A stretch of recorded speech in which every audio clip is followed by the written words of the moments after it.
Welcome to 1010 with your host, Sarah Leonard. Tonight we have a special segment titled How Safe Your Food Is.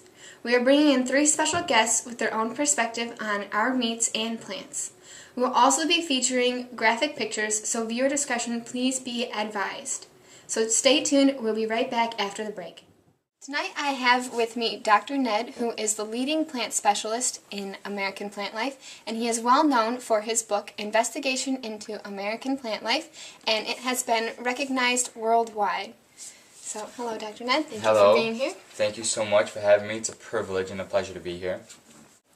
E. coli has been in the news a lot, and I don't believe that consumers truly understand it. If you would, could you please explain what E. coli is? So basically, what E. coli is it's that bacteria that is found in the intestines of animals. Most are beneficial, but some produce toxins. If E. coli originates in the intestines of animals, how does it reach our produce? Well, a simple answer is cross-contamination. Cross-contamination with what exactly? Well, that is manure that is contaminated and then put into fertilizer. And how does it get into the manure? So when the corn replaces the grass in the diet for cows, it changes the bacteria in the stomach. This can be killed off and then exits as manure or is found in your meat. So would you say that a grass diet is safer? Yeah, of course. It doesn't produce E. coli and it's also lower in calories and higher in vitamins. Why would corn be used if grass is known to be better? Well, corn is cheaper and it helps animals get fatter in less time. Well, what can consumers do to avoid these corn diet meats? Well, there are meats from animals that are solely fed grass, which should be labeled organic in meat markets. What are your thoughts on the safety of pesticides? Well, pesticides in small doses can be okay. However, there are some that are dangerous. Are these dangerous pesticides used in the United States? There are some pesticides that are banned in the USA, but can make it here via imported produce. So, to lower the risk of coming into contact with banned pesticides, is it best to buy products from America? Well, yeah, that is a good way to ensure that there are no dangerous pesticides, but regardless, everyone should always wash their produce at home. Me, for example, every time I go to the farmer's market and buy groceries, I always wash them. From all the studies I've done, from everything I've researched, I've just found that the best thing to do is just watch your produce at home.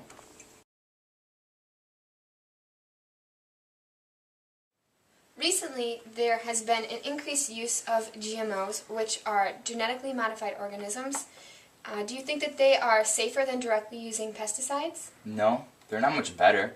It has been found that when livestock are fed grains modified with pesticides, the pesticides build up in the fatty tissues. Then, when eaten, consumers take in those pesticides. Well, what about the direct consumption of GMOs in the household? The effects are known, which can be potentially dangerous. They are also not labeled in stores, so if one wants to avoid them, it is incredibly difficult. How would you suggest that consumers avoid these unhealthy plants? Well, the best way to avoid these is obviously starting your own home gardens, and you could also shop at farmers markets because they have a way better and safer selection. Thank you. Those are 2 very important solutions because not only do our viewers need to understand that some of their foods are not healthy, they also need to know and understand how they can fight against it to live healthier. So thank you for your time and coming in today. Thank you. It's been a pleasure being here. Up next, we will have 2 specialists that will provide insight into the meat industry, so stay tuned for more on how safe your food is. Welcome back to tonight's segment of 1010. I am Sarah Leonard, and we are covering how safe your food is. Tonight, I have with me Dr. William. Thank you, Sarah. Very happy to be on the show. I'm glad you're here. So, meat has truly become a staple in the American diet in the past 60 years. Due to this increase, we have also seen an increase in heart disease, cholesterol, diabetes, and obesity levels. Could you explain the correlation between the increased use of meats and these health issues? Well, Sarah, the majority of animals are fed corn, and with this being in the animals has increased the levels of fat in cows, pigs, and chickens. The fat is transferred, to us, the consumers that eat these meats. So, with your knowledge on this, do you still have meat in your diet? No, I try to cut out as much meat as I can with my diet. Has this been a challenge? It has been. I find it a challenge, especially when we go out to eat and go out to restaurants, because many places don't offer the type of vegetarian plates that you can eat these kind of healthy meals.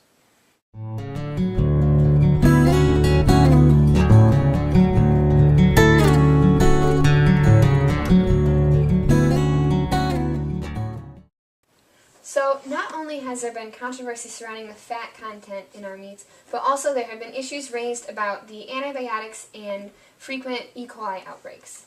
Could you explain why antibiotics are used? Well, Sarah, the antibiotics are used on the healthy poultry, cattle, and swine to promote faster growth and prevent infections. Can this have a dangerous effect? It breeds drug-resistant bacteria that are a danger to pretty much everyone. The other serious danger is E. coli. It has caused an estimated 61 deaths per year. It has also been linked with our animal and plant products. Could you explain how this gets into our food? Well, Sarah, what happens is the E. coli problem lies in what happens inside the cow's stomach. When corn replaces grass as the primary diet, it changes the bacteria. This bacteria is toxic and cannot be killed by stomach acid. What happens when someone gets E. coli into their system? Many things can happen, but mostly it causes diarrhea, abdominal cramps, and possible death from kidney failure. Is it avoidable? It is, but eat meats that come from mostly a grass diet, and or just going to a local farm and buying from a local farmer meat because it's coming from a good place. Basically, if you want to avoid this, as humans, we could cut out most meats and eat meat, but maybe not every day, just a couple days a week, and keep it to small portions. Well, thank you. Those are really good solutions because, like we've said before, we're not only trying to provide our viewers with the dangers, we're trying to provide them with solutions, and those are 3 really good solutions. So, thank you for coming in. Sarah, it was my pleasure to be on the show. Thank you very much. You're welcome. Thanks.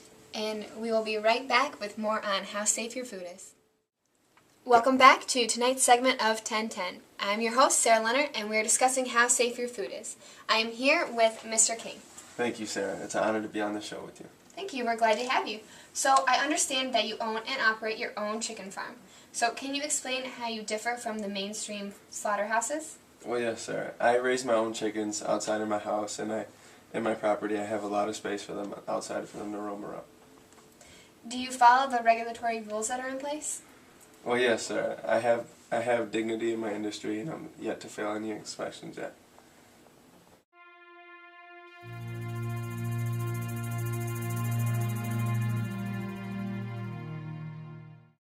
Do your competitors follow these regulations?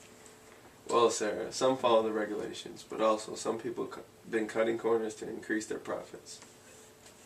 How do they typically get caught? Well, usually companies are busted by inside employees who videotape abuse. Do you know of any recent cases where regulations were broken?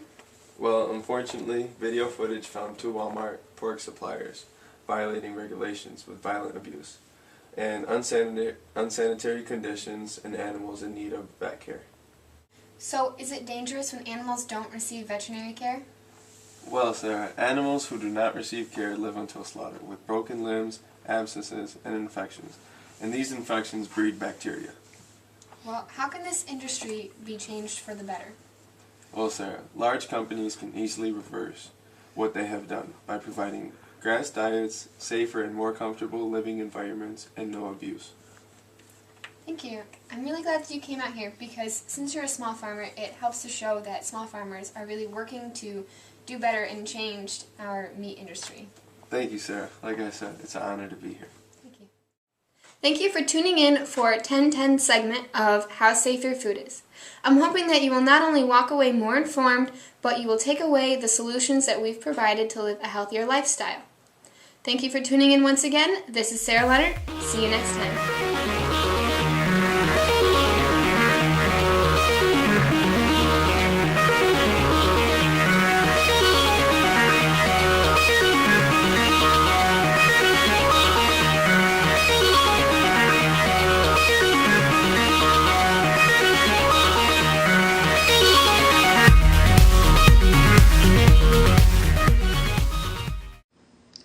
Welcome to 1010 with your host, Sarah Leonard.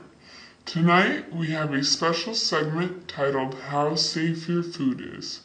We are bringing in 3 special guests with their own perspective on our meats and plants. Then we will also be featuring different clips and pictures